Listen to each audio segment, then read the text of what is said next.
우리가 주일에 예배에서 하나님의 말씀을 듣는 것은 무슨 세상 돌아가는 이야기나 혹은 무슨 우리에게 위로와 위안이 되는 좋은 얘기를 교회에 와서 들으려고 하는 것은 아닙니다. 우리는 교회에서 성경과 사도들이 우리에게 전하여 주는 예수 그리스도와 하나님의 나라에 대해서 듣습니다. 이것은 세상 어디서도 들을 수 없는 교회에서만 들을 수 있는 얘기입니다. 하나님께서는 이것을 통해서 우리에게 삼위 하나님과 그분의 약속에 대한 믿음을 일으키시고 그 믿음을 강하게 하십니다. 왜냐하면 믿음은 들음에서 나며 들음은 그리스도의 말씀으로 말미암는 까닭입니다. 그럴 때 우리가 교회에서 가장 중요하게 배워야 할 것이 뭐냐면 예수는 누구냐 하는 것입니다. 물론 예수님은 세상에 오신 하나님의 아들이시지요. 그런데 그분이 세상에 오신 목적은 자기 백성을 저희 죄에서 구원하려고 하심입니다. 그래서 그분의 이름이 예수십니다. 그래 우리가 그 이름에서 알 수 있듯이 예수님의 최대 관심사는 죄의 문제입니다. 그건 우리의 생각과 상당히 다르죠. 우리는 죄의 문제보다는 현실의 문제에 더 집착하는 경향들이 있습니다. 그러나 예수님은 우리가 죄의 노예가 되어 있다는 것과 그것 때문에 모든 인생이 이 죽음이라고 하는 이 절대적 절망 앞에 놓여 있는 이 현실을 주목하십니다. 예수님은 그런 절대적인 절망에서 우리를 구원하여 영원히 주와 함께 사는 그러한 복된 하나님의 나라를 우리에게 가져오시려고 말세의 성부의 보내심을 받고 세상에 오셨습니다. 그렇기 때문에 예수님이 세상에 오셔서 행하신 일들을 보면 다 그것이 예수께서 가져오신 하나님의 나라와 관련된 일들입니다. 그분은 우리의 현실인 빵의 문제나 혹은 인권의 문제나 또 로마의 압제에서 해방되는 자유의 문제보다도 그분은 더 우리들의 죄의 문제에 집중하신 것을 우리가 확인할 수 있습니다.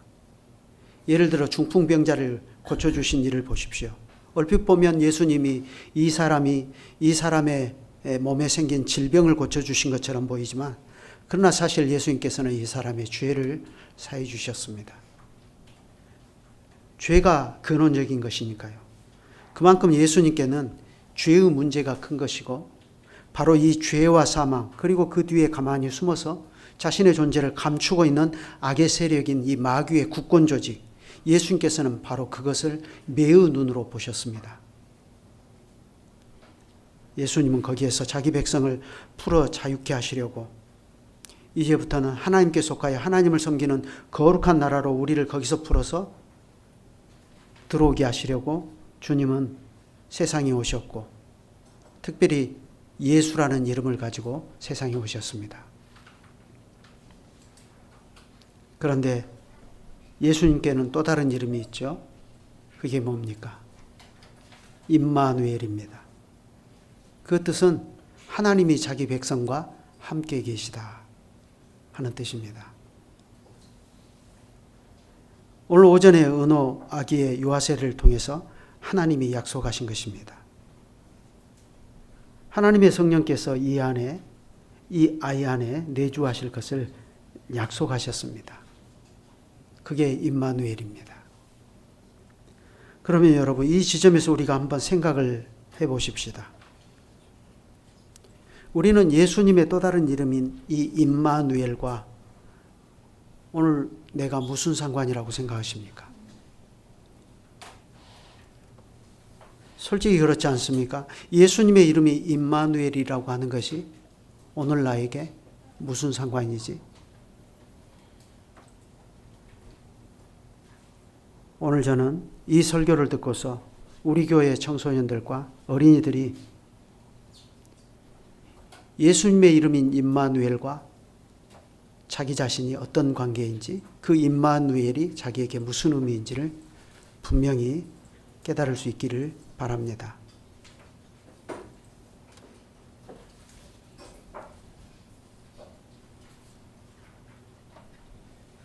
예수님의 이름이 임마누엘이다 하는 것을 알려면 하나님이 자기 백성과 함께 하실 때 거기에서 발생하는 일들이 뭔가를 보면 이 임마누엘이라는 이름이 나에게 어떤 의미인지도 어느 정도는 알 수 있습니다.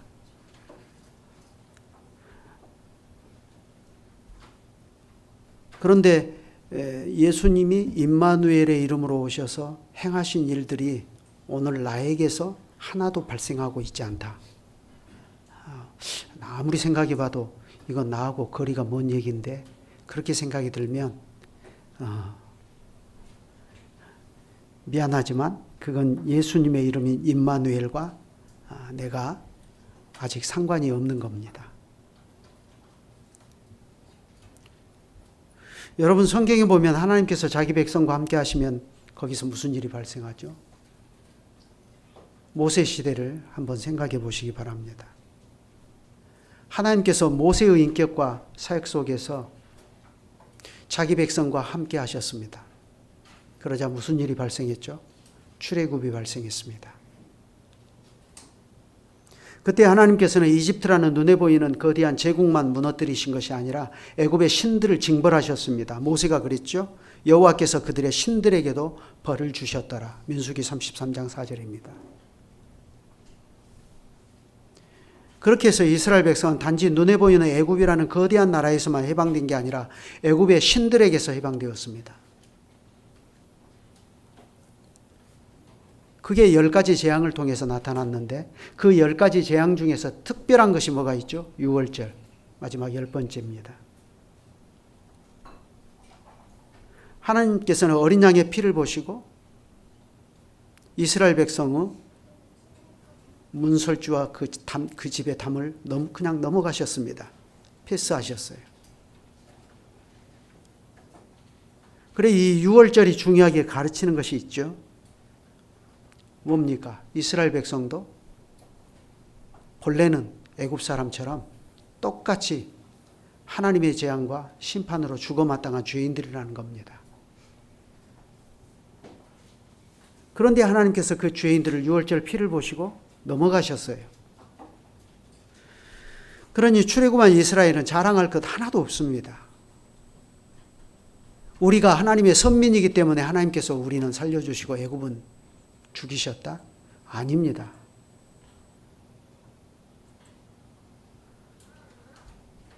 하나님께서는 이스라엘의 죄를 유월절 어린 양의 피로 사해해 주시고 그들을 속박한 악한 세력에서 구원해 주셨습니다. 그리고 또 하나님께서 그들과 광야에서 임마누엘 하시니까 어떤 일이 발생했습니까? 이스라엘을 공격하여 오는 아말렉과 같은 대적들의 손에서도 하나님이 자기 백성을 지켜주셨습니다. 악에서 보호해 주신 겁니다.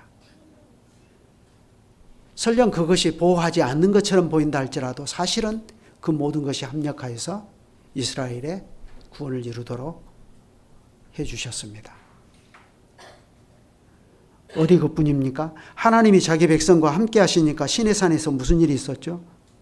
모세를 통하여 이스라엘 자손에게 하나님의 율법이 선포되었습니다. 그리하여 그 율법이 그 백성들을 가르치며 하나님의 법이 백성들의 삶의 곳곳에 스며들도록 하셨습니다. 그래서 그들이 거주하는 그 사회 전반에 하나님의 다스림을 거룩히 나타내는 그 사회가 서서 지어져 나오게 하셨습니다. 그러니 거기에서는 하나님을 사랑하고 이웃을 자기 몸처럼 사랑하는 거룩한 나라가 서나오게 하셨습니다. 그것이 하나님의 나라입니다. 그래 그러한 하나님의 나라가 구약 시대에는 다윗과 솔로몬 시대의 최전성기를 맞이하였다는 것을 여러분이 잘 알고 있지 않습니까? 그런데 그 나라가 그만 죄에 빠져서 멸망을 당하고 바벨론의 포로가 되어서 끌려갔습니다. 그래서 우리가 성경을 이해하고 그리스도의 사역을 이해하는데 바벨론 포로를 이해하는 것이 매우 중요합니다. 우리는 상당히 이 바벨론 포로 문제를 대단히 등한히 해버리는 경향들이 있습니다. 그런데 바벨론에서 돌아오는 것은 제2의 출애굽입니다. 그런데 예수께서 변화산에서 별세하실 것을 모세와 엘리야로 더불어 말씀하셨죠. 제2의 출애굽인 바벨론의 해방을 진정으로 그리스도께서 자기 십자가로 완성하신 겁니다.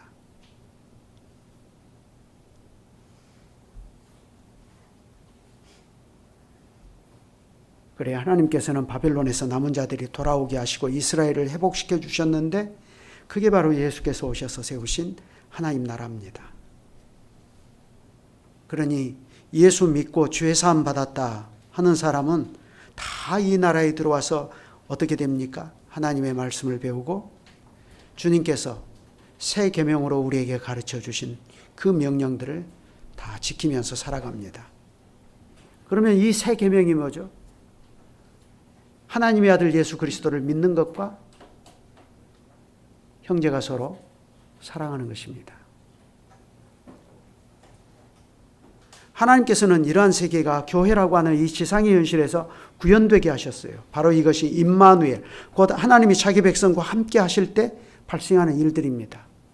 거기서는 반드시 하나님의 말씀대로 사시림을 받는 거룩한 사회, 교회가 발생합니다. 그렇기 때문에 임마누엘, 그 이름이 오늘 나와 무슨 상관인가? 그게 나에게 무슨 의미인가? 그걸 알아보려면 하나님이 자기 백성과 함께 하시는 곳에서 발생하는 이러한 일들이 오늘 나에게서도 실제로 발생하고 있는가? 그걸 보면 알 수 있습니다. 하나님의 은혜로 예수 그리스도를 구세주와 주님으로 고백하는 나에게 사죄가 베풀어지고 있는가? 악의 세력에 이끌려서 우상을 섬기고 살아가는 나를 하나님께서 끌어내셔서 해방하시고 하나님께 돌아와서 하나님을 진정으로 기쁘게 섬기며 살게 하고 있는가? 나는 기쁘게 그런 하나님을 섬기고 있는가? 임마누엘은 슬로건이 아닙니다. 여러분, 임마누엘을 예수님이 우리의 수호신이 되신 것으로 착각하면 안 됩니다. 오늘날 많은 사람들이 그렇게 착각해요.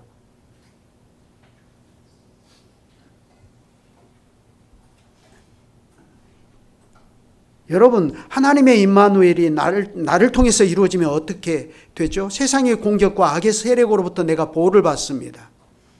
그리고 무엇보다도 하나님의 말씀이 베풀어지는 자리에서 형제들과 함께 삼위 하나님을 친근히 배우고, 그렇기 때문에 당연히 그 하나님을 지극히 사랑하는 마음이죠. 그 마음이 생기고 동일한 마음으로 형제를 사랑하게 됩니다. 그래서 나는 그 사회에서 충실하게 그 지체 노릇을 하며 살게 되는 것입니다. 그래, 그것이 분명하면 예수님의 이름이 임마누엘이라는 것과 오늘 내가 즉시 연결되는 것입니다. 나는 그 예수님의 자기 백성과 함께 하시는 임마누엘의 사이 속에 들어와 있는 거죠. 그런데 그게 없으면 임마누엘이라는 이름은 여전히 나에게 뜬구름 잡는 얘기입니다. 그렇지만 보십시오. 예수님은 과연 임마누엘이십니다. 예수님은 세상에 오신 하나님으로서 그분이 자기 백성과 함께 하십니다. 그러니 거기에서는 앞에서 말씀드린 이러한 천국의 일들이 힘있게 이루어졌고 지금도 이루어지고 있죠. 하나님 나라가 이루어지는 것입니다. 예수님께서 자기 백성을 저희 죄에서 구원하신가 하면 그들의 병든 것과 약한 것을 짊어지셨습니다. 마치 광야에서 하나님이 자기 백성 이스라엘을 인도하실 때에 그들의 우편에 그늘이 되어주시고 그들을 독수리 날개로 업어 인도하신 것과 같습니다. 예수님은 자기에게 믿음으로 나오는 모든 사람들에게 그들이 누구든지 간에 주님께서는 주님 자신의 넓은 품을 그들에게 내어주셨습니다. 수고하고 무거운 짐진 자들아 다 내게로 오라. 내가 너희를 쉬게 하리라 하시지 않았습니까? 그러니 병든 사람, 몸에 심각한 장애가 있는 사람들, 심지어 문둥병자와 같은 사람들, 38년 된 중풍병자, 그런 사람들이 우리 주님의 넉넉한 품에서 쉼을 얻었습니다. 어디 그뿐입니까? 예수님께서는 자기 백성을 속박하고 착취해서 도무지 사람 노릇 못하게 만들어버리는 귀신들을 쫓아내셨습니다. 그러니 한때 귀신 들렸던 사람들도 그러한 귀신들의 압제에서 풀려나서 온전케 되고, 그래서 그들도 예수님을 따르는 제자의 무리에 속속 합류하게 되었습니다. 새 사람이 된 겁니다. 새 사람이 되어서 새 삶을 살게 된 겁니다. 그러니 이렇게 예수님이 가시는 곳에서는 언제 어디서나 어떤 일이 발생했습니까? 흑암에 앉은 백성이 큰 빛을 보았고 사망의 땅과 그늘에 앉은 자들에게 빛이 비추었습니다. 실제로 그렇게 되었습니다. 실제로 예수님이 임마누엘의 이름으로 우리에게 다가오시니까 우리에게도 그런 일이 발생하지 않습니까? 오늘 우리가 마가복음 3장 7절부터 15절까지 읽었는데 여기에 기록된 모든 것도 바로 그 사실을 우리에게 잘 보여줍니다. 7절에 보면 예수께서 제자들과 함께 바다로 물러가시니 갈릴리에서 큰 무리가 쫓았다 있습니다.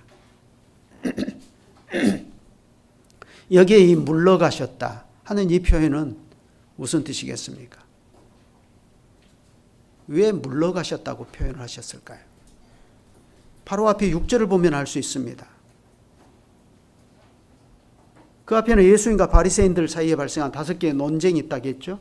그래 그 논쟁의 최종 결과로 3장 6절에 바리새인들이 헤롯 왕과 함께 어떻게 하면 예수를 죽일고 의논했다 그랬습니다. 이 물러가셨다라는 7절의 표현은 6절에 대한 예수님의 반응입니다.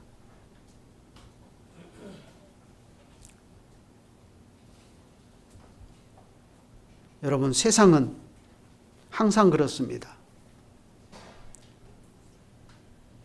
세상은 예수님을 모르기 때문에 예수님의 말씀을 들어도 항상 거부 반응입니다. 무관심하든지 아니면 강한 거부감을 느끼고 예수를 배척하든지 그렇습니다. 예수님께서는 갈릴리사에게서 자신이 세상에 오신 하나님의 아들이시며 그분이 하나님 나라의 왕이신 것을 계속해서 보여주셨습니다. 중풍병자를 고치신 사건에서는 예수님이 땅에서 죄를 사하는 권세가 있다는 것을 보여주셨습니다. 또 세리 레위를 부르신 일에서는 내가 의인을 부르러 온 것이 아니요 죄인을 불러 구원하러 왔다 하는 사실을 강력하게 보여주셨습니다. 또 금식 논쟁에서는 죄 아래 신음하고 있는 자기 백성의 금식을 혼인집 신랑의 잔치로 바꾸어주고 계시는 말세에 오신 메시아의 당당한 모습을 보여주셨습니다. 또 그 뒤에 이어지는 안식일 논쟁에서는 예수님이 안식일의 주인이심을 드러내시고 하나님이 창세 때에 안식일이 사람을 위해 있게 하신 본의를 회복해 주실 것을 말씀해 주셨습니다. 그게 괜한 말뿐인 것이 아니라는 사실을 한편 손마른 사람을 고쳐주신 일로 분명하게 증명하셨습니다. 그 온전한 일은 예수께서 십자가로 온전히 성취하실 겁니다.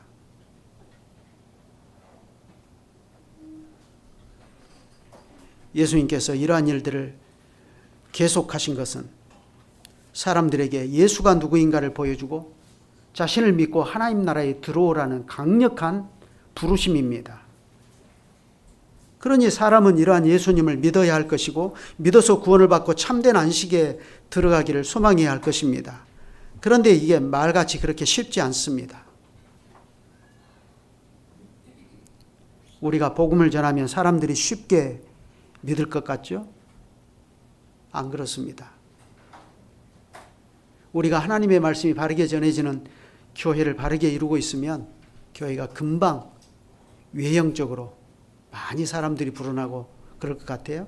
안 그렇습니다. 여러분이 다 경험해 보셨잖아요.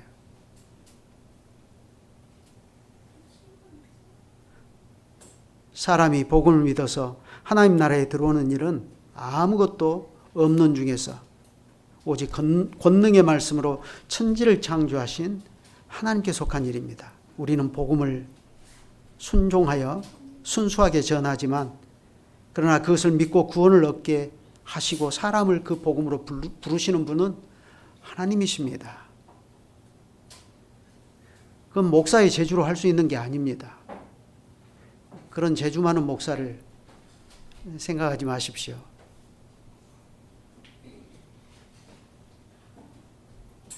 물론 하나님은 우리가 전하는 복음 전도를 사용하셔서 그 일을 이루십니다. 천지 창조를 태초에 하나님과 함께 계신 말씀으로 이루신 것과 같습니다.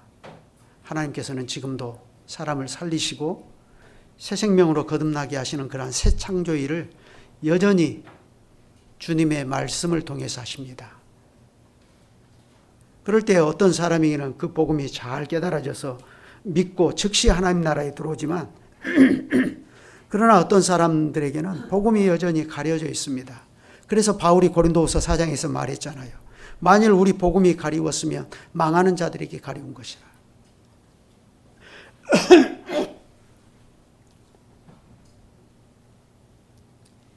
특히 여기에 보면 이 망하는 자들이 누굽니까? 바리새인들입니다.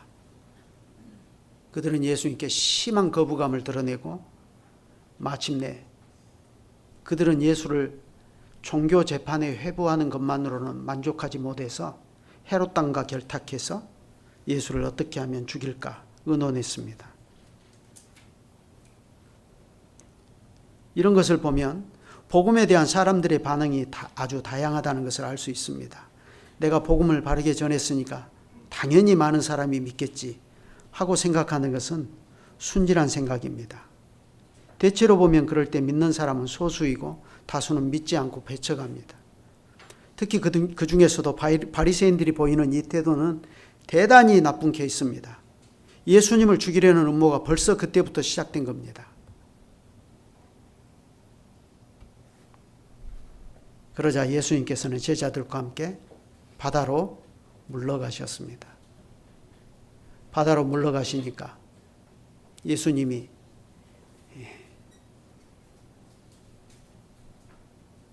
예수님의 존재와 그 사역이 그냥 위축되어 버렸는가요?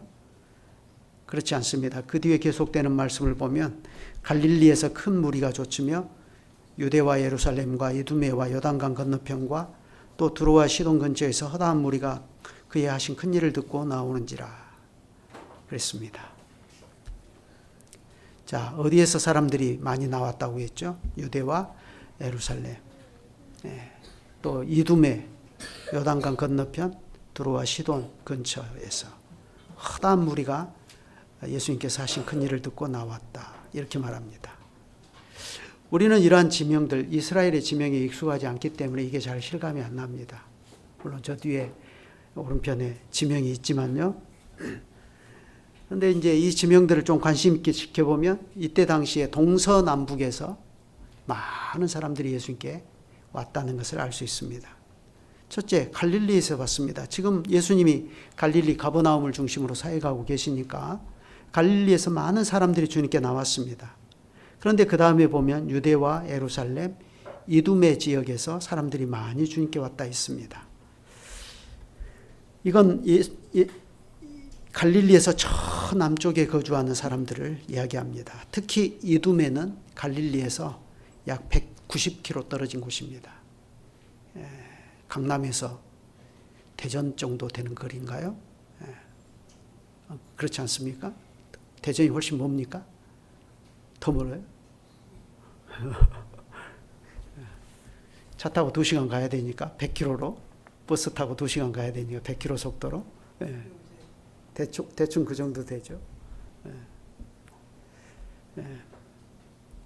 그러니까 이 이두메라는 지역, 유대와 예루살렘도 갈릴리에서 보면 남쪽이지만, 훨씬 남쪽이지만, 특히 이두메라는 지역은 가나안 땅의 남쪽 경계에 맞물려 있는 그런 지역이죠.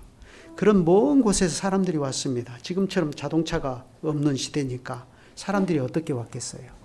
뭐 나귀를 타고 오든지, 먼 길을 걸어서 오든지, 몇 날 며칠을 걸어서 예수님의 소문을 듣고 오지 않았겠습니까? 또 동쪽에서는 어디에서부터 왔다고 그랬죠? 요단강 건너편에서. 요단강 건너편, 가나안 땅이죠. 저기 요단강 동편, 가나안 땅의 동쪽 경계죠. 또 서쪽으로는 갈릴리에서 80km 떨어진 두로와 시돈 사람들이 왔다. 우리에게는 이곳이 지금 레바논으로 알려져 있습니다. 그런 먼 곳에서 이방인들까지도 심지어 예수님에 대한 소문을 듣고 몰려왔습니다. 그것은 벌써 예수님의 명성이 멀리까지 퍼져나간 것을 볼 수가 있습니다. 그러니 얼마나 많은 사람들이 몰려와서 예수님을 애워쌌겠습니까? 그래 9절에 보면 이렇게 말합니다. 예수께서 물 위에 에워싸 미는 것을 면하기 위하여 작은 배를 등대하도록 제자들에게 명하셨으니 이는 많은 사람을 고치셨으므로 병에 고생하는 자들이 예수를 만지고자 핍근히 함이었더라. 저는 개역성경으로 읽고 있습니다. 여기 핍근히 했다 9절에 에워싸 밀었다 막 그랬는데, 이건 그들이 막 서로 막 앞다투어서 예수님을 만지려고 에워싸 밀면서 몰려든 것을 이야기합니다. 그러면 어떻게 되죠? 잘못하다가는 압사 사고가 나는 거죠. 그래서 예수님께서 그것을 피하려고 배를 띄우게 하고 그 배에 올라타서 바다를 등으로 대고 군중을 바라보면서 말씀하셨습니다. 예수님께서는 늘 이렇게 하셨어요. 그러면 사람들은 왜 예수님을 이렇게 막 만지려고 했을까요? 그때는 사람들이 어떤 신통한 능력을 가지고 있다는 사람을 보면 그를 만지려고 했습니다. 그러면 그 사람에게서 신통한 능력이 나와서 자기 병을 치료한다는 일종의 미신 같은 것들이 통용되고 있던 그런 시대입니다. 지금도 뭐 해외 여행을 가면 어떤 조각상이 있는데 거기 코를 만지면 소원이 성취된다더라. 그래가지고 사람들이 하도 코를 만져가지고 그 동으로 만들어진 조각상이 코가 반질반질하고 막 그러기도 하잖아요. 물론 요즘은 개명된 시대이기 때문에, 개화된 시대이기 때문에 뭐 그 장난으로 다 그렇게 하겠지만, 그 당시에는 그런 것들이 더 심했습니다. 그들은 예수님의 신통한 능력을 믿고 서로 만지려고 했습니다. 그래서 실제로 보면 12회를 혈류증으로 앓던 한 여인이 예수님 뒤로 와서 가만히 그 옷을 만지자 그녀가 구원을 받았다고 마가복음 5장에서 말하지 않습니까? 그러나 오해는 하지 마십시오. 이것은 그녀가 미신을 믿어서 구원을 받은 것이 아닙니다. 예수님은 이렇게 말씀하셨습니다. 딸아, 내 믿음이 너를 구원하였으니 평안히 가라. 언제든지 미신은 미신입니다. 미신 그 자체가 무슨 신통력이 있어가지고 그것 때문에 구원받는 게 아니죠. 여러분이 아시는 대로 베데스다 연못에도 38년이나 중풍병으로 누워있던 환자가 있었죠. 그때도 미신이 있었죠. 사람들은 천사가 내려와서 막 물을 막 움직이는 그런 때가 있다라는 거죠. 그러면 거기에 제일 먼저 들어가는 사람이 나음을 입는다라는 그 미신을 믿고 중풍병자도 베데스다 연못가에 이렇게 딱 자리 잡고 있었잖아요. 거기 제가 가봤는데 우리는 제가 거기 가서 참 허탈해가지고 웃었어요. 우리는 연못 그러면 좀 완만한 경사지로 되어서 물 웅덩이라고 생각하고 자기를 밀어주는 사람 없으면 어떻게 똘똘 굴러서 이렇게 가면 되지. 그러니까 이제 직접 안 가보면 그런 걸 그렇게 착각하기가 쉽다고요. 근데 베데스다 연못이요, 실제로 이게 계단 타고 내려가야 되고 한 3층 깊이로 들어가야 돼요. 저 밑에요. 그러니까 굴러서 거기 떨어지면 죽어요, 사람. 그런데 그때도 거기에 막 그 베데스다 연못에 물이 막 움직이는 현상이 나타나면 천사가 내려와서 물을 동하게 한다. 그럼 빨리 내려가는 사람이 병을 고치지 말는다. 뭐 이런 미신이 움직이고 있었잖아요. 틀림없이 아마 뭐 지진 현상 같은 것들이 일어나가지고 물이 움직이는 건데 그걸 천사가 와서 물을 움직이는 거고, 그때 그 순간에 먼저 내려가면 고침을 받는다. 그렇게 믿는 것 같아요. 근데 그 중풍병자도 어떻게 고침을 받았어요? 그 미신 때문에 고침받은 게 아니고 예수님이 그를 찾아가서 고쳐주셨잖아요. 그런데 당시로서는 많은 사람들이 그런 미신을 믿고 있었고, 그래서 너나 없이 다 서로 밀고 밀치면서 예수님을 만지려고 했습니다. 자칫하면 대형 사고가 나게 되는 거죠. 그래서 배를 등대하셨습니다. 작은 배에 올라타서 군중을 자기 앞에 두게 하셨다는 것입니다. 그래서 그렇게 하시고 예수님은 그 사람들에게 천국 복음을 전하신 겁니다. 그렇게 해서 예수님은 사람들이 그런 헛된 미신을 믿지 말고 이 말세의 죄인을 구원하려고 세상에 오신 하나님의 아들을 믿도록 가르치셨습니다. 그러니 이 사람들이 다 주님의 슬하에 앉아서 천국 복음을 배웠습니다.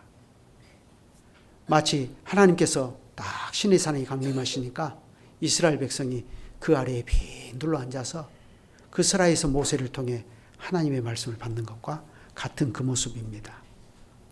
임마누엘, 곧 하나님이 자기 백성과 함께 하신다 하는 말씀이 그러한 방식으로도 지금 이 광경 속에서 이루어지고 있는 것을 보여줍니다.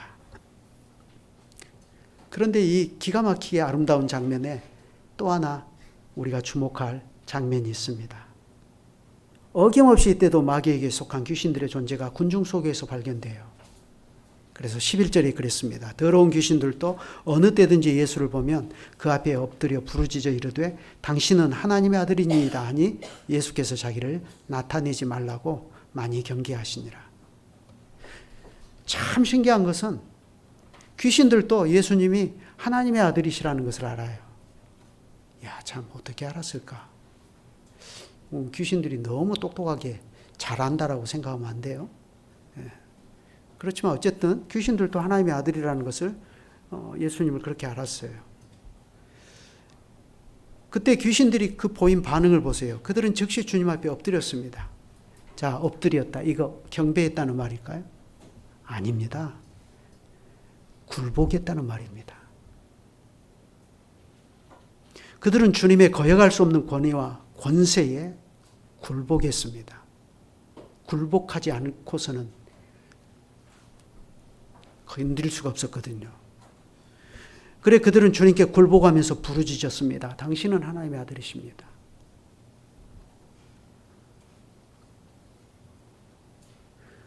왜 이렇게 한 거죠? 예수님 주변에 많은 사람들이 있으니까 사람들 들으라고 하는 얘기죠. 그러면 귀신들이 예수님께 굴복하면서 이분은 하나님의 아들이십니다 하고 복음을 전했다는 얘기일까요? 여러분, 우리는 귀신들이 아무리 입으로 바른 말을 한다고 해도 귀신들의 의도는 항상 선하지 않다 하는 것을 알아야 됩니다. 귀신들이 참된 말을 하고 마지못해서 예수님의 더 큰 권위를 인정할 때조차도 그들의 의도는 여전히 악할 뿐입니다. 그리고 또 실제로 예수님이 살아계신 하나님의 아들이라는 이 사실은 언제 비로소 확 드러나죠? 예수님의 십자가에서. 예수님이 하나님의 아들이시라는 사실은 십자가에 딱 붙여서 하나님께서 증거하셔요. 그래서 로마의 백부장이 그랬잖아요. 죄송합니다. 그는 진실로 하나님의 아들이었도다. 세상에 오신 하나님의 아들로서 예수님은 자기 백성을 저희 죄에서 구원하시려고 십자가를 지신 것입니다. 하나님의 아들이 자기 백성을 저희 죄에서 구원하시려고 말세에 오셨고 그분이 과연 그들을 위해서 십자가를 지신 거예요. 이게 연결되어야 합니다.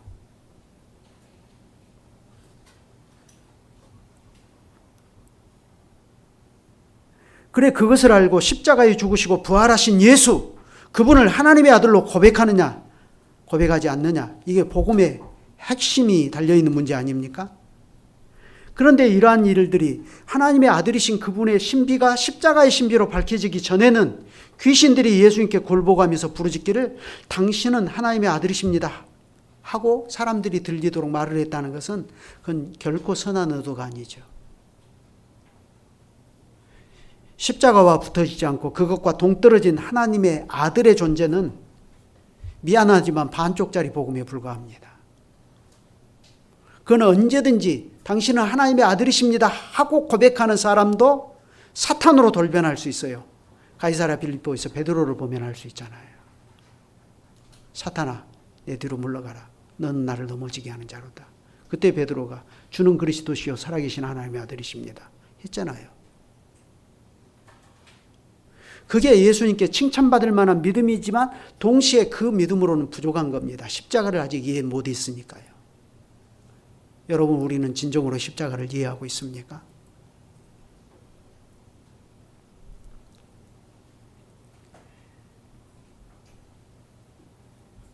그래, 이러한 십자가와 붙어 있지 않고 이런 십자가와 관계없이 예수님을 하나님의 아들로 떠받치는 일은 그게 좋아 보이지만 사실은 그게 예수님에 대한 잘못된 상을 사람들에게 심어서 그들을 망하게 할 뿐입니다.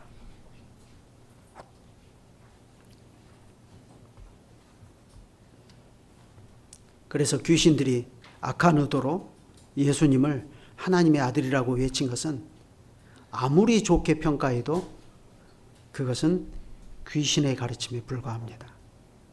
만약 예수님께서 그것을 내버려 두셨다면 그것은 오히려 사람들을 살리는 것이 아니라 사람들을 망하게 하는 겁니다. 그래서 예수님은 그러한 귀신들의 속셈을 아시고 자기를 나타내지 말라고 많이 경계하셨습니다. 여기 많이 경계하셨다.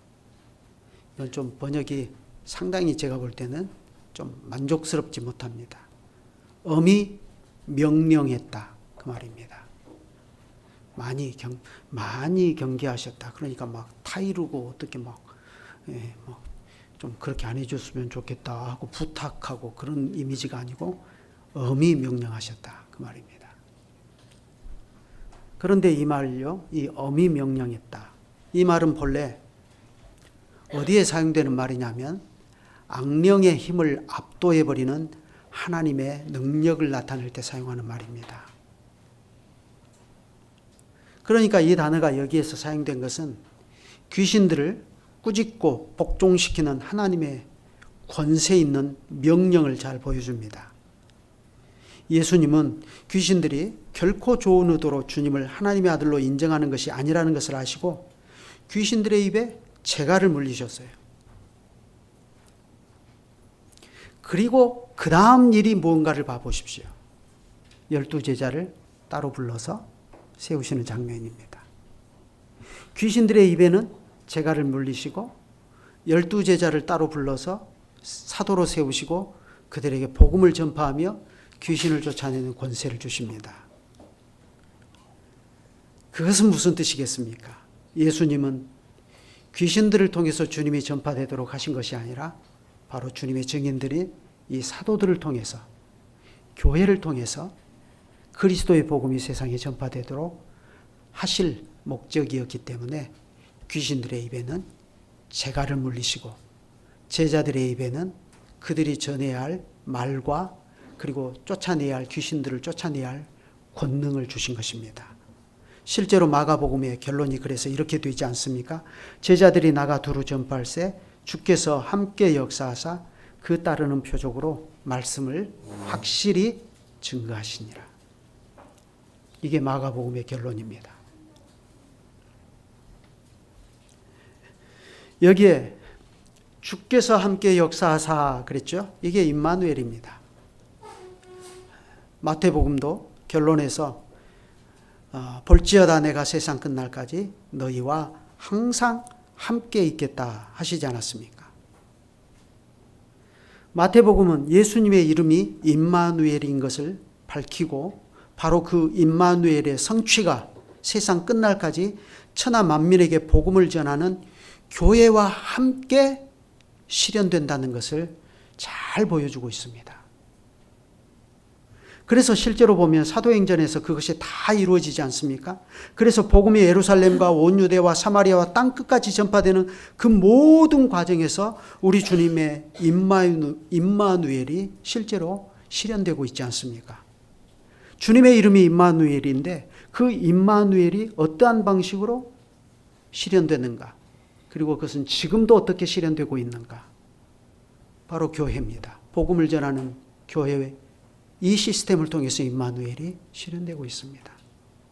주님은 지금도 이 하나님의 말씀이 전파되는 이 강단에 함께 하십니다.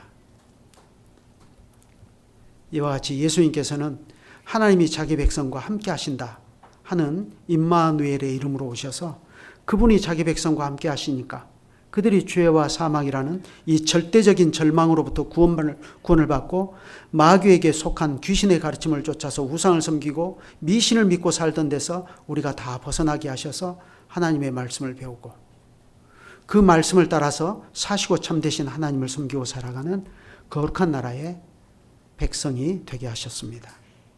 주님은 그러한 일을 세상 끝까지 행하시려고 그분은 지금도 방금 말씀드린 것처럼 말씀이 베풀어지는 강단에 함께 하십니다. 주님은 귀신의 가르침에 함께 하시는 것이 아니라 주님의 이름과 주님의 구원을 참되게 전하는 사도들과 바로 그 사도들이 전하여 준 것을 따라 복음을 혼잡이 없이 순수하게 전하는 그 교회에 하나님께서 세상 끝날까지 함께 하시겠다 하는 것입니다. 그래서 제가 말씀드렸죠. 교회의 표지가 왜 말씀의 순수한 전파인가. 그것이 주님께서 함께 하시는 임마누엘이니까요. 그러니 제자들이 나가 두루 전파할 때 주께서 함께 역사하사 그 따르는 표적으로 말씀을 확실히 증거하시니라 한 이 말씀은 지금도 여전히 참됩니다. 그러니 우리가 오늘 또 하나님의 말씀으로 정당하게 받고 그 말씀을 찬송하면서 삼위일체 주님께 예배를 드리면 바로 거기에서 우리 주님의 그 복된 이름 임마누엘이 오늘 나에게 생명이 된다는 것을 우리는 넉넉히 알고 믿고 살아갈 수가 있게 되는 것입니다. 그 이름을 믿는 우리에게 일용할 양식도 주는 것이고 죄를 사하여 주시는 것과 모든 시험과 악에서 건져 주실 것을 약속해 주시는 것이고 바로 그 이름이 우리를 영원히 안전한 포구까지 무사히 데리고 가실 것을 약속해 주는 것입니다. 그러니 우리는 예수님의 이름이 임마누엘이다 하는 이 사실이 오늘 우리에게 주는 위로와 위안이 무엇인가를 알고 우리는 믿음으로 하나님을 찬송하면서 세상도 뚫고 살아갈 수가 있는 것입니다. 기도드리겠습니다.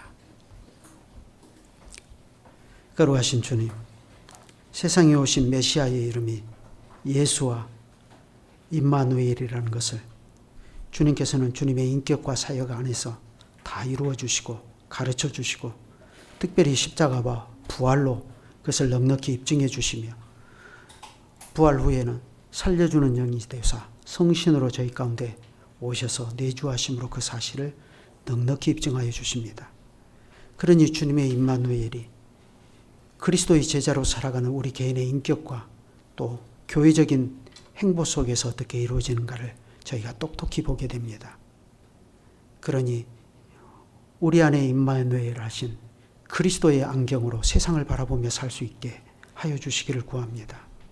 그 믿음이 우리에게 있기 때문에 이 척박한 우리의 믿음을 반대하고 심지어 조롱하며 비난하는 세상이라도 개의치 않고 저희가 믿음으로 뚫고 지나가며 그 믿음이 우리에게 있기 때문에 누가 뭐라 하든지 거룩한 교회를 힘써 이루며 가정들을 하나님의 말씀으로 바르게 세워나가고 자녀들의 인격을 하나님의 말씀으로 바르게 지도해서 양육해 나가는 저희들이 다 되게 하여 주시기를 구합니다. 무더위에 저희들을 각고돼서 지켜주시고 저희가 평안히 늘 거하면서 그렇게 우리와 함께 임마누엘 하신 하나님을 즐거워하며 그 주님의 인도를 신실히 받아 나가게 하시옵소서. 주 예수 그리스도의 이름으로 기도드립니다. 아멘.